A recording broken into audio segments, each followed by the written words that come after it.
여러분 안녕하세요. 기독교 책 소개 김재용 목사입니다. 오늘도 여러분들과 함께 기독교 책을 소개하면서 즐겁고 또 소통하는 그런 시간을 갖기 원합니다. 채팅창에 여러분 인사도 나눠주시고 또 피드백도 해주시고 그렇게 남겨주시면 좋을 것 같습니다. 우리 한국 사람들이 좋아하는 것 중에 하나가 밥입니다. 밥이라는 단어를 아주 잘 쓰는 것 같아요. 인사할 때 항상 식사는 하셨습니까? 밥 먹었어? 이렇게 밥이라는 단어를 써서 인사를 하죠. 고마울 때도 야 진짜 고맙다. 나중에 밥 한 끼 사줄게. 상대방에게 안부를 물을 때도 밥은 먹고 지내냐? 아플 때도 밥은 꼭 챙겨 먹어. 혼날 때도 너 밥도 없을 줄 알아? 재수 없는 사람을 향해서 쟤는 진짜 밥맛 없지 않니?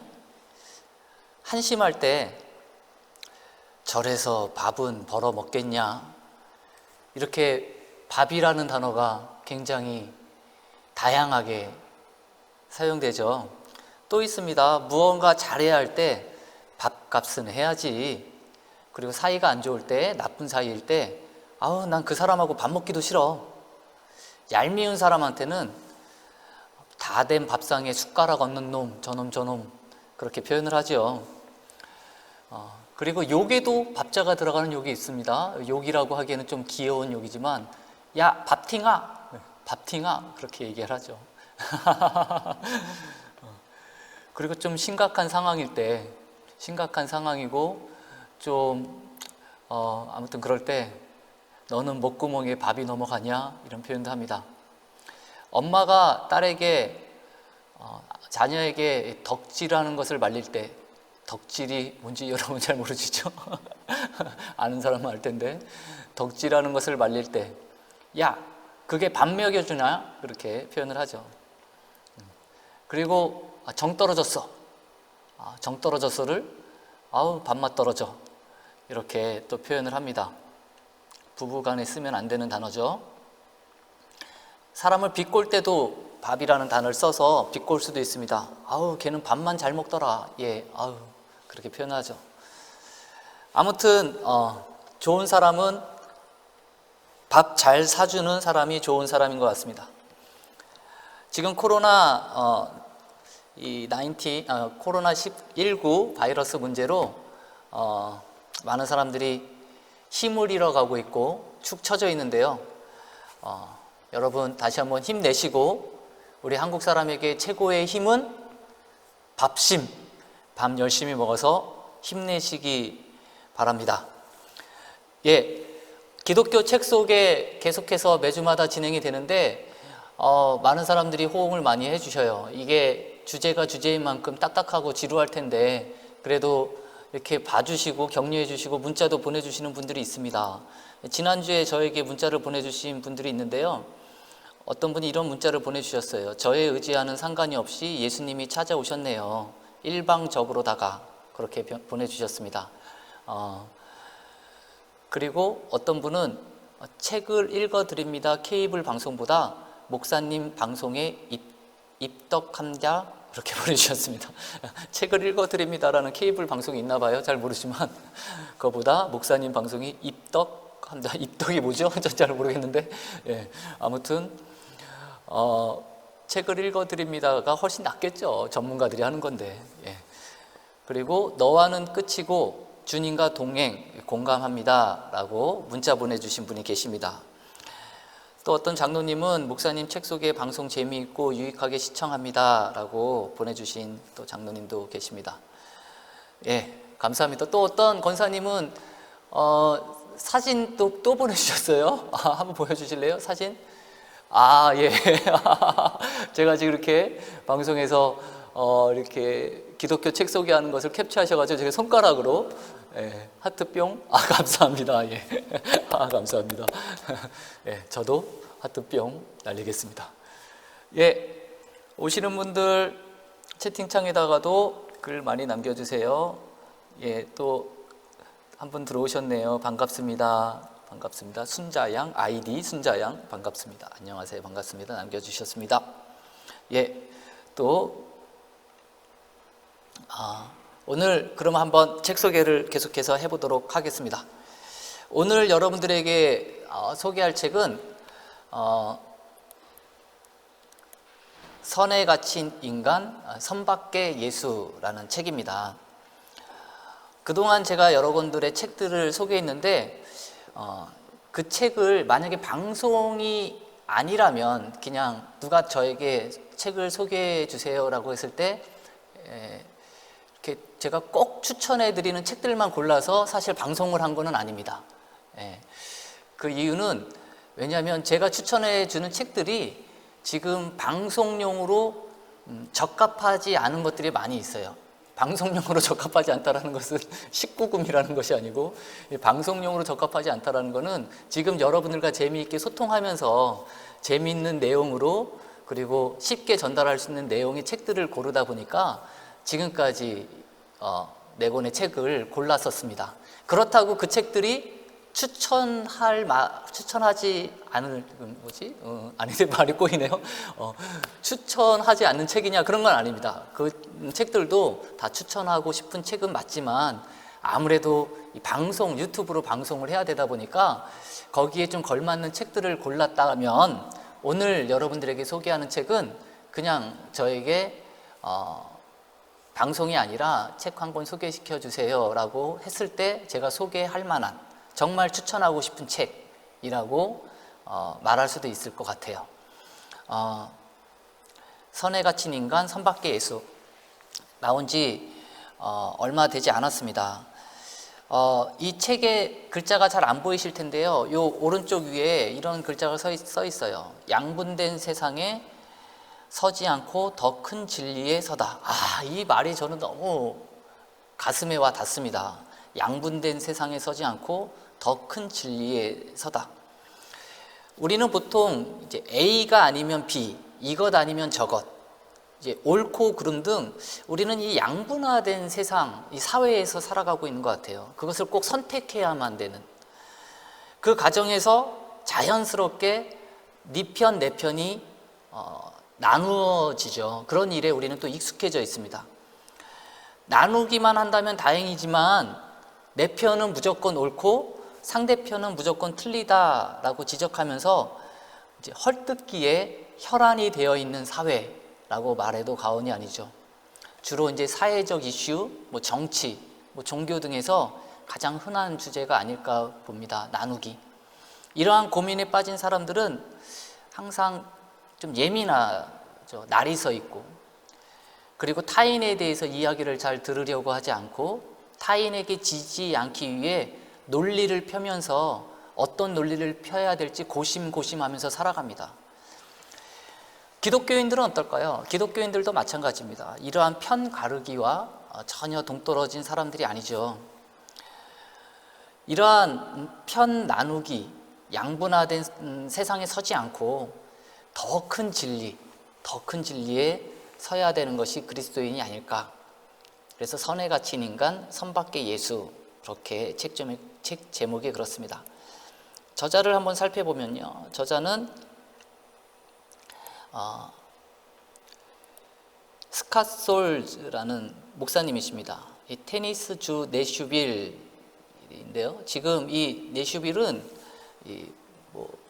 바이블 벨트라고 불릴 정도의, 바이블 벨트의 버클이라고 불릴 만큼 기독교가 굉장히 강한 도시입니다. 거기 그리스도 장로교회 담임 목사님, 눈부신 부흥을 지금 경험하고 있습니다. 이 목사님은 여러분들이 잘 몰라도 팀 켈러 목사님은 잘 아시죠? 요즘 책도 많이 쓰시고, 이 팀 켈러 목사님과 함께 사역을 했었습니다. 뉴욕 리디머 장로교회에서 설교 목사, 또 대표 목사였죠. 이제 5년 동안 팀 켈러 목사하고 함께 사역을 했다가 팀 켈러의 그런 색깔, 그리고 비전, 그리고 여러 가지가 리더십, 그런 것들이 굉장히 비슷합니다. 함께 해왔고요. 그래서 이분도 교회 담을 뛰어넘어 도시 전체와 세계에 주력하고 있죠. 교회의 보전이 다가 아니다. 일터에서 믿음을 실천하면서 살아가는 것이 중요하다. 이게 이제 팀 켈러 목사님의 주된 사역이죠. 예, 책들이 더 있다면 이제 리더의 눈물. 이 리더의 눈물은 어떤 책이냐면 예전에 팀 켈러 목사님이 사역했던 교회의 후임자로 이 스캇 솔즈가 거의 뭐 99% 내정되었다가 마지막에 뒤집혀서 거기 후임자가 못했어요. 그래서 그때 흘렸던 리더의 눈물을 솔직하게 이렇게 책으로 썼는데 물론 그거는 한 부분이지만 정말 어떤 리더들이 갖춰야 될 것들을 솔직하게 담아낸 책이에요. 굉장히 재밌습니다. 그 다음에 예수님처럼 친구가 되어주라. 제가 이 책 예수님처럼 친구가 되어주라 책을 사실 오늘 하려다가 고민하다가 이 책을 한 건데 아마 조금 더 여러분들이 쉽고 편하게 읽을 수 있는 책은 예수님처럼 친구가 되어주라가 아닐까 봅니다. 예수님처럼 친구가 되어주라도 정말로 좋은 책입니다. 여러분 꼭 한번 사서 읽어주셨으면 좋겠습니다.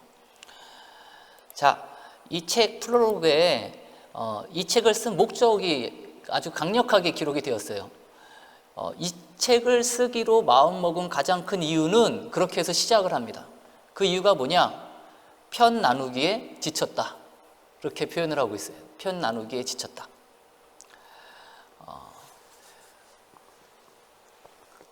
예. 험담과 부정적인 고정관념에 지치지 않았는가? 낙인을 찍고 낙인이 찍히는 것이 지겹지 않는가?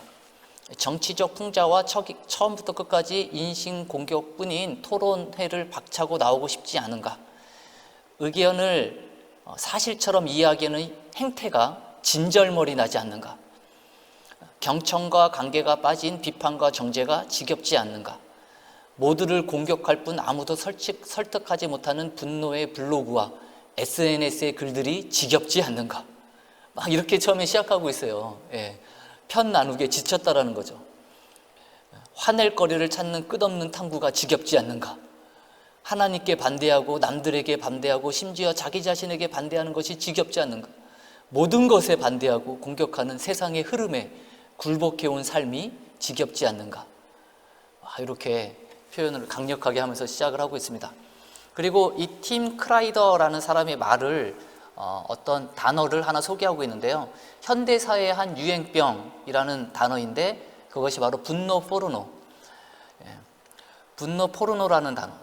분노하고 화내는 것에 중독되었다는 의미로 이 현대사회에 있는 현대인들은 이 분노 포르노라는 병을 갖고 있다는 거죠.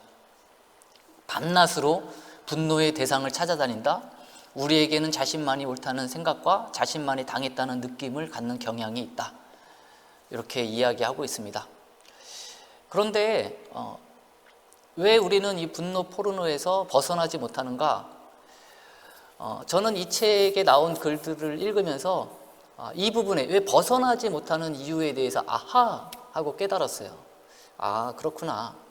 그건 알고 보면 좀 쉬운 겁니다. 뭐냐면 보통 자기는 아니라고 생각하는 거예요. 분노 포르노 말고 진짜 포르노도 마찬가지인 것 같아요. 포르노 중독에 걸린 사람이 자기는 아니라고 생각을 하죠. 다른 중독자도 마찬가지인 것 같아요. 자기는 잘 아니라고 생각을 합니다. 다른 사람이 중독자이지 자기는 중독이 아니라고 얘기해요.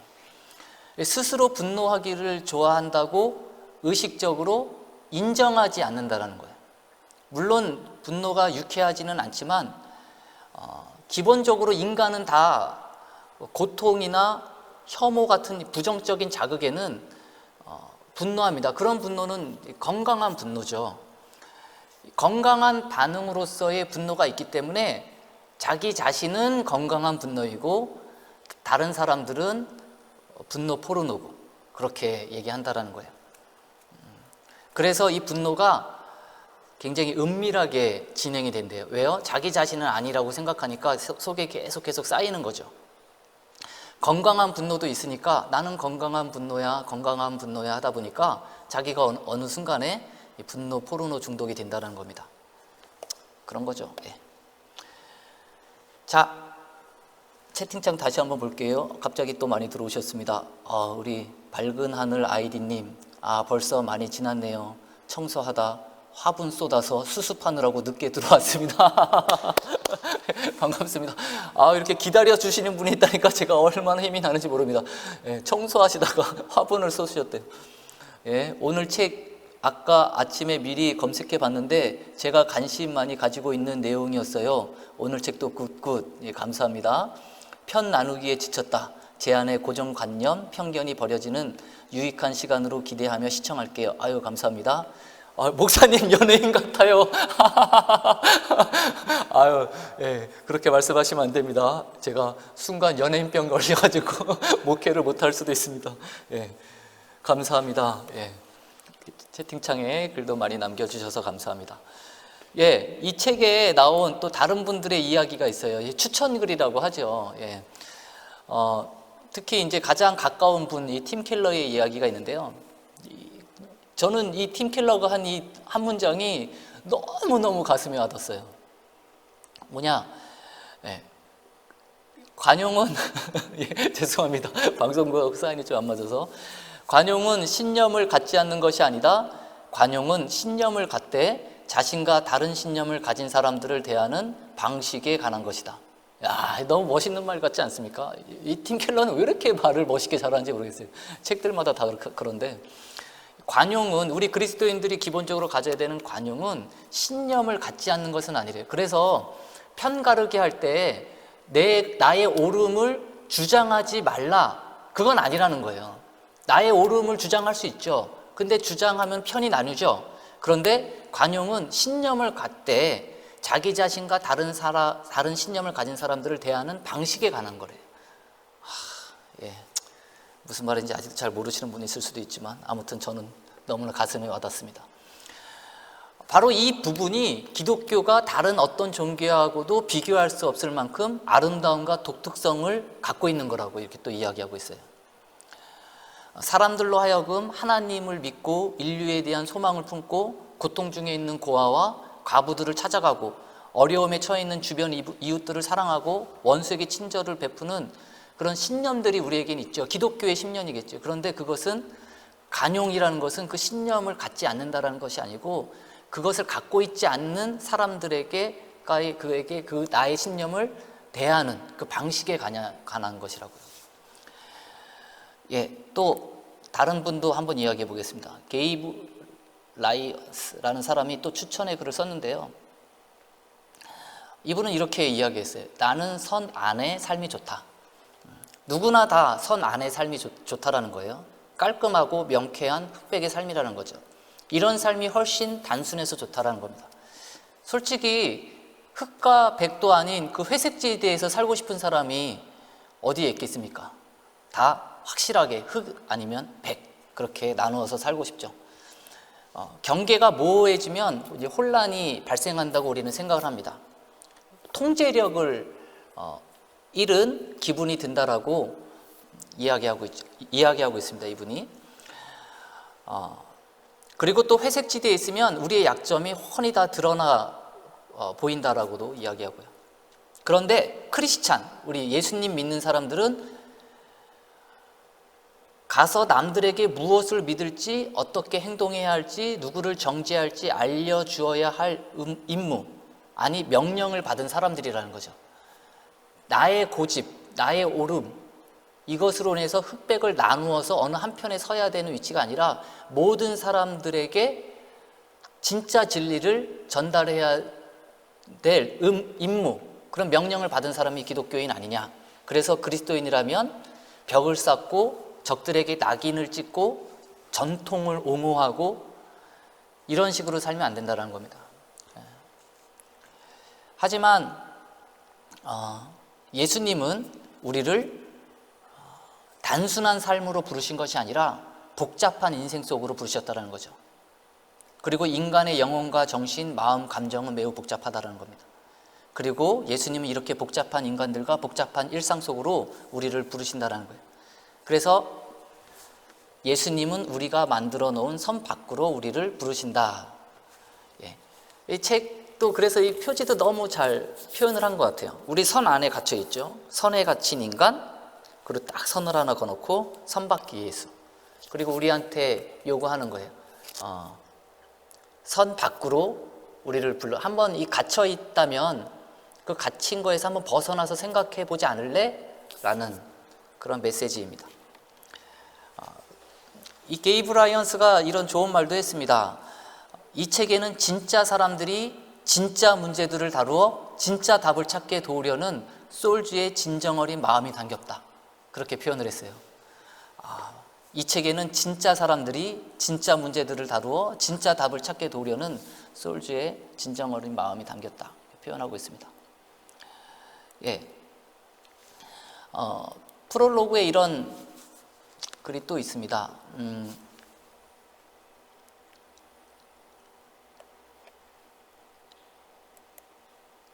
예. 하나를 제가 빠뜨린 것 같아요. 뭐냐면, 이제 아웃사이더 예수라는 말이 있는데, 거기 있네요. 거기 있군요. 감사합니다. 아웃사이더 예수. 예수님은 틀을 깨기 좋아하신다라는 거예요. 예수님은 우리가 전혀 예상하지 못하는 장소, 그리고 가정과 상식에서 벗어난 장소, 좀처럼 구분을 찾지 않는 장소에서 우리를 만나기 원하신다는 겁니다. 그런데 그 다음에 너무너무 멋있는 표현을 하나 했어요. 제가 굉장히 가슴에 와닿았는데, 이 말도. 이런 장소 중 하나는 중요하지만 본질적이지 않은 문제에서 우리와 의견을 달리하는 신자들의 삶 속이다. 이 말. 이런 장소 중에 하나는 중요하지만 본질적이지 않은 문제에서 우리와 의견을 달리하는 신자들의 삶 속이다. 예수님이 여기에 찾아오셨다는 거예요. 자, 여기 두 가지 중요한 의미가 있어요. 중요하대요. 중요하지 않다라는 건 아니에요. 하지만 본질적이지는 않대요. 이게 무슨 말인지 이해하셨어요? 중요해요. 그러니까 선 바깥으로 나오라는 것은 네가 주장하고 네가 편가르게 할 때 주장하는 그 옳다라는 그 이야기가 중요하지 않다라는 건 아니야. 중요해. 하지만 그것이 인생의 어떤 영혼의 문제, 천국 가고 지옥 가는 문제, 그런 정도는 아니지 않니? 본질적인 건 아니지 않니? 그렇게 본질적이 않은 문제와 우리와 의견을 달리하는 사람들이 있다면 그들과 우리가 함께 할 수 있어야 해. 그리고 예수님이 나는 그 삶 속으로 들어왔어. 그런 표현이거든요. 좀 어렵지만 너무 멋있는 표현인 것 같습니다. 그리고 재미있는 예화를 하나 올려줬어요. 그 예화는 뭐냐면 신학자 스피롤 박사가 열심히 설교를 했다고 합니다. 무슨 설교를 했냐면 이제 논쟁하는 설교인데, 어떤 논쟁의 설교냐면 하나님의 주권적 은혜를 강조하는 설교예요. 그리고 빌리 그레이엄 목사님은 인간의 자유의지를 강조하는 설교를 했어요. 둘이 논쟁을 하는 거죠. 두 가지의 설교. 스피롤 박사는 하나님의 주권적인 은혜를 강조하고 빌리 그레이엄 박사는 인간의 자유의지를 강조해서 이건 중요한 문제죠. 중요한 문제입니다. 하지만 사람의 영원한 운명을 좌우하는 결정적인 요인인가요? 그렇지 않다라는 거예요. 이 하나님의 주권적 은혜라는 것과 인간의 자유의지가 얼마나 중요합니까? 이것 때문에 신학의 큰 흐름이 바뀔 정도로 중요한 문제죠. 하지만 사람의 영원한 운명을 좌우하는 결정적인 요인은 아니라는 거죠. 그래서 어떤 사람이 이런 질문을 합니다. 스피롤 박사에게 만약 천국에서 빌리 그레이엄 목사를 만나게 될 것 같대요. 천국 가면 빌리 그레이엄 목사님을 만날 수 있을 것 같냐고 물어요. 그랬더니 이분이 이렇게 얘기합니다. 아니요, 천국에서 빌리 그레이엄 목사를 만나지 못할 것 같습니다. 그러니까 모든 사람들이 충격. 와, 야, 그 정도야? 그 정도로 반대해? 그리고 지죽은 듯이 조용했어요. 그런데 계속 말을 이어갑니다. 이 스피롤 박사 하는 말이 빌리 그레이엄 목사님은 하나님 보좌에 너무 가까이 계시고 저는 너무 멀리 있어서 그분을 멀찍이서 보기만 해도 감사할 것입니다. 그렇게 이야기했다는 거예요. 얼마나 멋있습니까? 이 빌리 그레이엄 목사님하고 어떠한 중요한 문제로 열띤 논쟁은 해도 그분의 어떤 인격적인 것, 존중하는 마음, 그분에 대한 애정, 이런 것들은 다 유지할 수 있다는 것을 이분이 보여주고 있는 거죠. 그래서 지금 우리에게 이 책이 요구하는 건 그겁니다. 특정한 문제에 대해서 의견이 크게 달라도 서로에 대한 존중과 애정은 유지할 수 있음을 보여주어야 한다는 거죠. 그리고 사실은 그것이 어떤 것을 중요한 것을 주장하는 일보다 그 서로에 대한 존중과 애정으로 하나 되려고 하는 노력이 훨씬 더 중요하고 훨씬 더 그리스도인다운 것이다 라고 얘기하는 것이 이 책에서 나오는 이야기입니다. 계속 프롤로그에서 나온 이야기인데요. 진리를 고수하면서도 나와 다른 이들을 포용하는 것이 가능한가? 방금 제가 이야기한 거죠. 채팅창에 또 글 올려주신 분 감사합니다. 이 시간을 기다리다가 들어왔어요. 목사님들 감사합니다. 너무 감사합니다. 기다려주셨다니 너무 감사합니다. 저도 예수님이 섬 밖으로 부르신 지 불과 몇 년 안 된 것 같아요. 청년회 때 제 별명 중 하나가 블랙 앤 화이트였거든요. 블랙 앤 화이트였더랍니다. 대부분 다 그런 것 같습니다. 대부분 다 블랙 앤 화이트인 것 같습니다. 진리를 고수하면서 나와 다른 이들을 표현하는 것이 가능한가? 이 저자의 대답은 너무나 심플합니다. 가능하다. 왜? 예수님이 그렇게 하셨다는 거죠. 누군가와 의견이 깊이 다르면서도 그를 깊이 사랑하는 것이 가능한 일인가? 신념을 고수하면서도 그 신념을 거부하는 사람들을 포용하는 것이 가능한가? 예수님은 그것이 가능하다고 말씀하셨다는 겁니다. 부자 청년과 예수님이라는 이야기, 성경책에 나온 얘기 다 아시죠? 재산이 많은 연고로 예수님을 떠나갔죠. 그런데 이 이야기에서, 이 스토리에서 우리가 간과하기 쉬운 두 가지의 특이한 점이 있어요. 그건 뭐냐면 이 부자 청년을, 첫 번째는 예수님이 그 청년을 사랑하셨다는 거예요. 이거를 자꾸 우리는 잊고 있는 것 같아요. 이 부자 청년과 예수님 스토리에서 중요한 거는 어떤 중요한 메시지를 부자 청년에게 전달하는 거죠.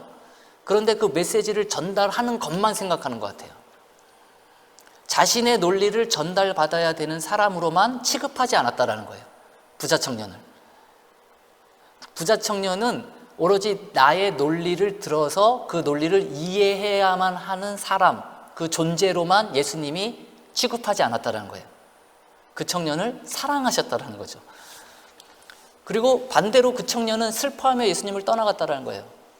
그런데 예수님이 인격적으로 모독을 줘서 떠나간 게 아니에요. 그 슬퍼하는 것은 예수님 때문에 슬퍼한 게 아니었어요. 자기가 갖고 있는 재산이 많기 때문에 그 부분 때문에 슬퍼한 거였거든요. 그런데 신념의 차이, 어떤 주장의 차이가 떠나감을 만들었다는 거예요. 그러니까 예수님과 반대라는 것이죠. 예수님은 자신의 논리를 전달받아야 되는 사람으로만 취급하지 않았는데 이 청년은 그 논리, 그 신념의 다름으로 그 사람과의 멀어짐이 생겼다는 겁니다.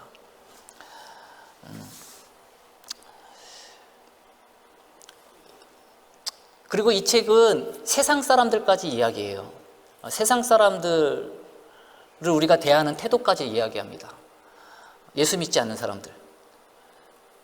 그리고 그들 위에 군림하는 것이 그렇게 중요한 건가? 한번 생각해 보자는 거. 무엇이 더 중요한? 그들 위에 군림하는 것이 중요한가? 아니면 그들에게 우리가 사랑의 사람들로 알려지는 것이 더 중요한가?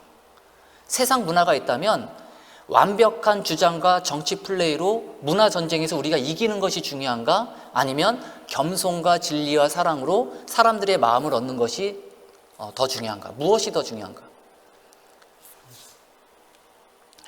이게 옳음을 주장하기 위해 사랑을 포기하는 경우가 많은 것 같아요. 내가 이거를 주장하면은 좀 이 인간과 인간 사이의 그런 어떤 사랑의 관계는 깨질 수밖에 없어. 이렇게 단정하는 사람이 있다라는 거죠. 하지만 성경은 우리에게 얘기한다는 거예요. 진리와 사랑은 함께 갈 수 있다. 예수님은 우리에게 말씀하시는 거예요. 진리와 사랑은 반드시 함께 가야 된다고. 무슨 말인지 잘 이해가 되시는지 모르겠습니다. 그래서 이 책을 내용이 지금 프롤로그만 설명했는데 벌써 시간이 다 됐어요.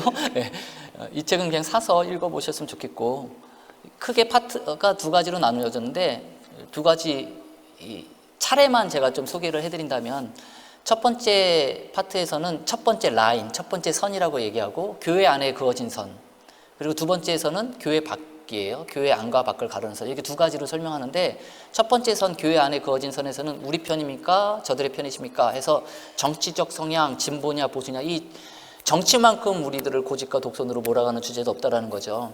그리고 태아냐 가난한 사람이냐, 이 태아를 반대하는 낙태를 반대하는 사람과 반대하지 않는 사람, 정말 중요한 두 가지의 주장을 하는 사람들 사이에서 어떤 주장이 옳으냐를 이야기하는 거예요. 여기는 다 그렇습니다. 어떤 주장이 옳으냐는 이야기하지 않아요. 그 두 중요한 주장 속에서 우리는 어떻게 살아야 되느냐를 이야기하고 있는 거예요. 나홀로 신앙이냐 공동체이냐, 돈이 죄냐 탐욕이 죄냐, 주르냐 비주르냐, 남자냐 여자냐. 남자냐 여자냐도 참 재밌게 저는 봤습니다. 어떤 사람들은 평등주의를 주장하고 어떤 사람은 상호 보완의 논쟁이 있죠. 평등한 것이 아니라 하나님이 각자에게 은사를 줬다. 그래서 중요한 이 두 주류의 두 것을 주장하는 사람들 사이에서 우리는 무엇을 해야 되는가? 남녀의 신비를 발견하라. 뭐 이런 또 메시지가 있고 합니다. 두 번째 파트에서는 기독교인뿐만 아니라 교회와 이제 세상 사람들, 세상에서 기독교는 왜 환대받지 못하는가? 크리스찬들은 완고하다. 심판과 지옥이 정말로 존재.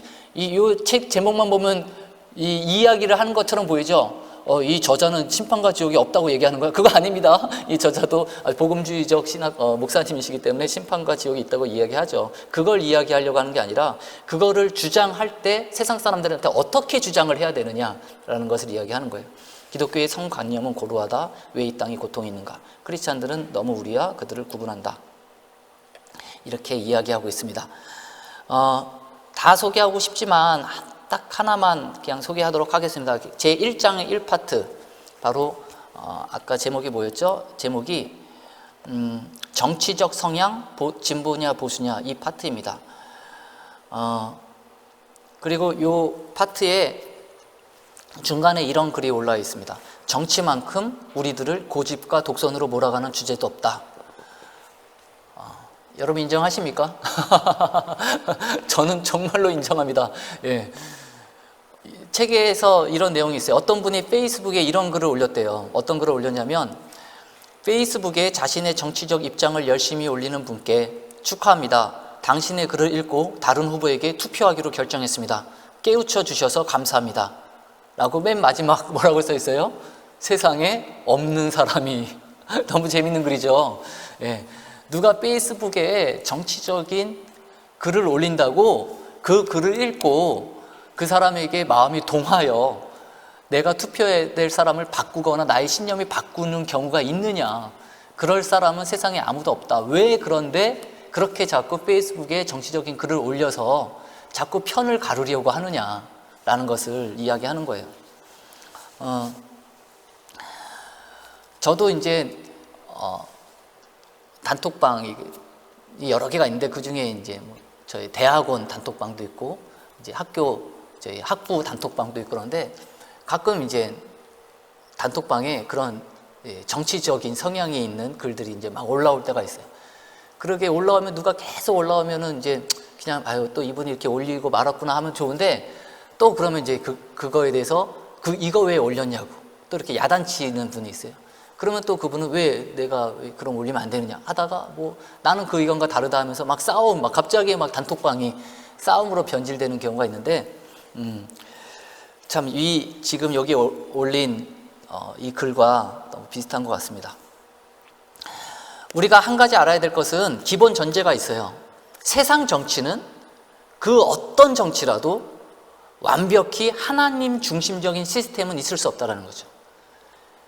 어떤 정치도 예수님께 칭찬받을 부분과 꾸지람을 받을 부분이 섞여 있다는 겁니다. 좌파도 우파도 예외는 없어요. 어떤 것도 다 꾸지람 받을 부분, 칭찬받을 부분이 있다면 꾸지람 받을 부분이 섞여 있다는 거예요. 그런데 신념이라는 것은 어떤 그 자신의 옳음을 주장하기 위해서 또 그것을 주장하기 위해서 하는 그러한 특징이 있기 때문에 예수님에게 칭찬받을 부분이 있다는 것까지는 좋은데 꾸지람을 당할 부분은 전혀 생각하지 않을 때가 있다는 거예요. 성경은 예수님이 어느 한 정치적 입장을 전적으로 지지하신다라고 판단할 만한 그 어떤 근거도 제시하지 않았다는 겁니다. 이 책에서 또 이렇게 이야기하고 있어요. 정치적 색깔을 갖지 말고 살아라, 이건 아니래요. 오해하시면 안 됩니다. 정치적 신념이 있을 수 있죠. 이 책에서도 말합니다. 특정한 정당을 지지하는 것까지는 괜찮다. 마태도 그랬고, 예수님의 제자 마태도, 그리고 시몬도 다 정치적인 색깔이 있었어요. 예수님은 또 그것도 허용하셨어요.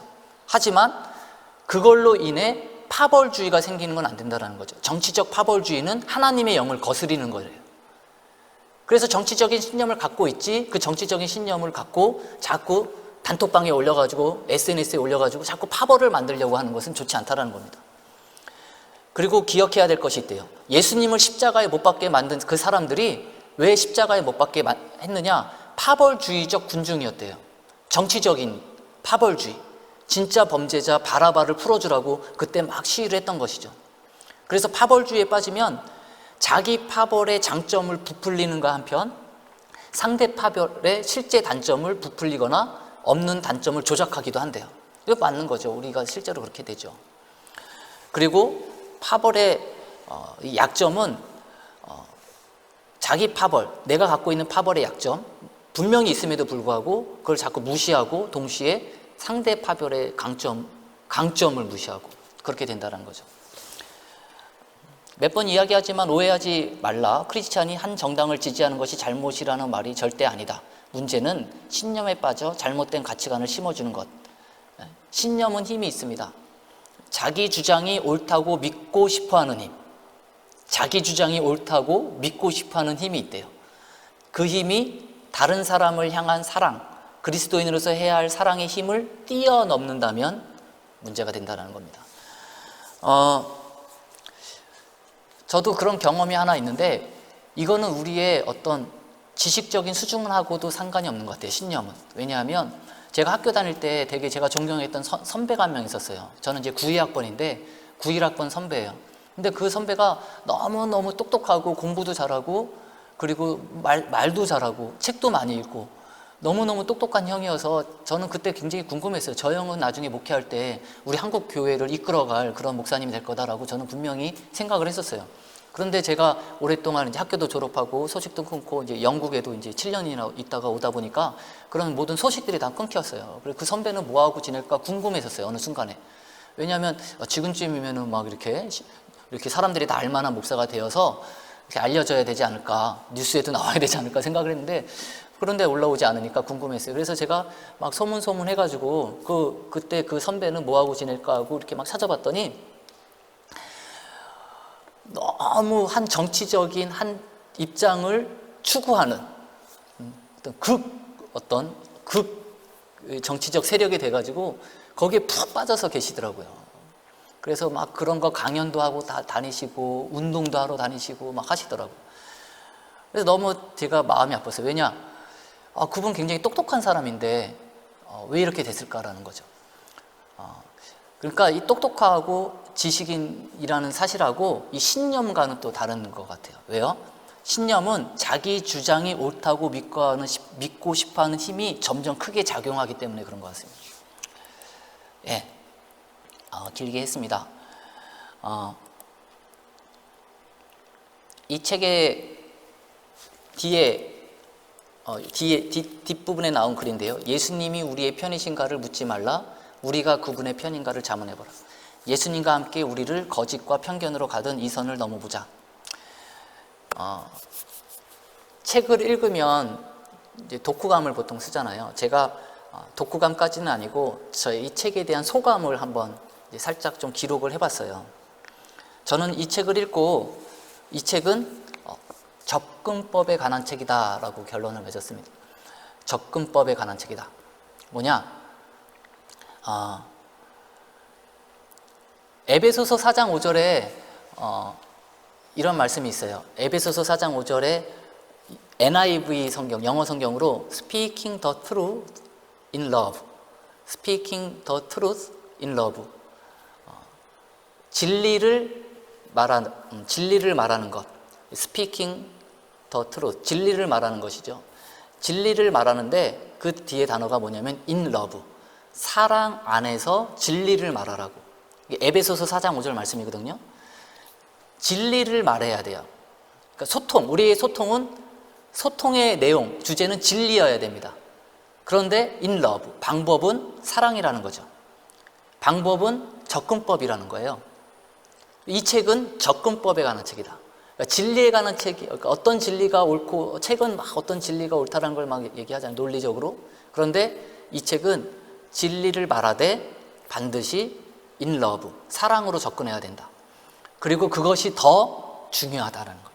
그리스도인으로서는 그것이 더 중요하다는 거예요. 그래서 우리는 진리 중심으로 살아가느냐, 사랑 중심으로 살아가느냐.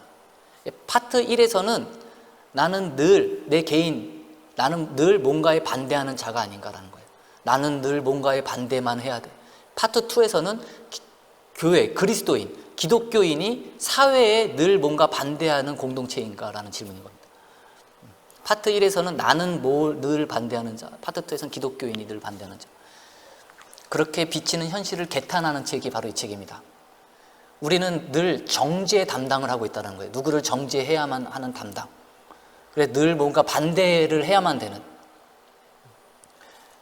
그런데 이 책은 접근법에 관한 책이다. 성경이 이렇게 말하니 잔말하지 말라라는 이 고압적 접근법이 아니라 좀 더 연구하고 연구해서 더 성경적인 방법으로 접근을 해야 된다는 거죠. 문제는 각기 다르지만 대안은 같다는 거예요. 이 편 가르기란 원초적인 욕망을 누르고 선 밖의 인간을 만나라는 겁니다. 그럴 때 비로소 그곳에 서 있는 예수님을 보게 될 거라는 겁니다. 예, 이상 오늘 책 소개를 마치도록 하겠습니다. 저는 이 책을 읽고 무엇을 가장 먼저 생각을 했냐면 내가 그동안 얼마나 편 가르기에 애썼나라는 것을 먼저 생각했습니다. 내가 얼마나 편 가르기에 집중했나라는 생각을 좀 했었어요. 그래서 앞으로는 좀 더 성경적인 삶, 여기서 좀 편 가르기에서 벗어난 선 밖의 삶 한번 추구해 보고자 합니다. 예, 감사합니다. 여러분 어땠어요? 재밌었나요? 예, 시간이 좀 흘렀지만 제가 조금 소개할 것이 있어요. 뭐냐면 우리 편성표, 오늘 첫 시간이기 때문에 우리가 편성표를 나눠줬지만 여러분들 많이 이제 시청해 달라고 좀 당부를 해드리고 싶은데요. 오늘은 제 다음에 이제 이면철 목사님의 행복한 큐티가 있습니다. 행복한 큐티를 통해서 우리가 말씀, 특히 느헤미야 말씀 우리가 좀 더 깊이 묵상하고, 우리가 요즘 또 성서대학 안 하잖아요. 못 하잖아요. 그래서 이럴 때 교회 와서 성서대학도 하고 성경 공부도 했었는데, 이럴 때 이렇게 온라인으로 이면철 목사님과 함께 같이 성경 공부하는 것도 굉장히 중요한 기회의 시간이 될 거라고 생각이 됩니다. 그리고 또 김경진 목사님의 교회사 이야기도 있어요. 예, 지난 시간에는 또 어떤 초청 목사님 오셔서 이단에 대한 특강도 듣고 했었는데, 이런 시간들이 계속 있을 겁니다. 그래서 여러분 또 유익한 시간이 되길 바라고요. 그리고 내일 우리 도전 히브리어 성경 한 구절 통해서 또 히브리어도 아주 쉽고 그리고 정말 알아야 되는 그냥 딱 한 구절 성경의 어느 한 부분 그 정도 수준에 아주 쉽게 가르치니까 그것도 여러분들이 한번 배우면 좋을 것 같습니다. 언제 우리가 히브리어를 한번 배워보겠습니까? 이렇게 우리가 유튜브로 방송할 때 이때 한번 배우면 좋을 것 같아요. 그것도 꼭 여러분 기억해 주시고 시청해 주시고요. 그리고 내일 성강 플러스는 특집으로 방송이 됩니다. 보통 1시간씩 우리가 이렇게 잘라서 하는데 내일은 2시간 동안 2시부터 4시까지 특집으로 지난 우리 예배 때 와서 한번 설교해 주셨던 분인데요. 김지연 약사님, 그때는 이제 동성애에 대해서 했었는데 내일 이 시간에 오셔서 성경적 성가치관에 대해서, 성경적 성가치관, 특히 이제 음란물 그런 주제로 우리가 저하고 같이 이제 토론 이야기하면서 김지연 약사의 그런 성가치관에 대한 이야기를 듣는 시간입니다. 특히 성교육을 해야 되는 부모님들, 자녀 성교육을 해야 되는데 성교육이 너무 어렵잖아요. 이제 그런 노하우를 좀 알기 원하는 부모님들, 또 청소년들이 직접 들어도 좋고요. 부모님들은 꼭 여러분 시청해 주시기 바랍니다. 특집으로 방송이 됩니다. 예, 그리고 또 목요일 날 있는 우리 왕인 월십, 인기가 가장 많이 있어서 여러분들이 기다리는 시간인데요. 왕인 월십 시간도 있고, 그 왕인 월십 끝나고 성광 어린이 이야기, 그 성광 어린이 동산, 성광 어린이 이름이 잠깐씩 헷갈리는데, 그때는 어린이들을 꼭 그 시간에 데려오셔서 그 아이들을 꼭 이렇게 앉혀놓고 그 아이들에게 이렇게 좀 화면을 좀 보여주시면 굉장히 감사할 것 같습니다. 예. 그리고 금요일 날 마지막으로 또 힐링 콘서트, 우리 김승기 선교사님이 하는 힐링 콘서트를 통해서도 또 여러분 또 힐링 되시고, 찬양을 들으면서 또 노래를 들으면서 좋은 음악을 들으면서 힐링 되시고 그런 시간 가지시길 바라고요. 그리고 금요일 날 있는 우리 성강 플러스에는 우리 교회 오신 지 얼마 되지 않은 우리 김희열 목사님이 초대 손님으로 오세요. 그래서 기대되시죠?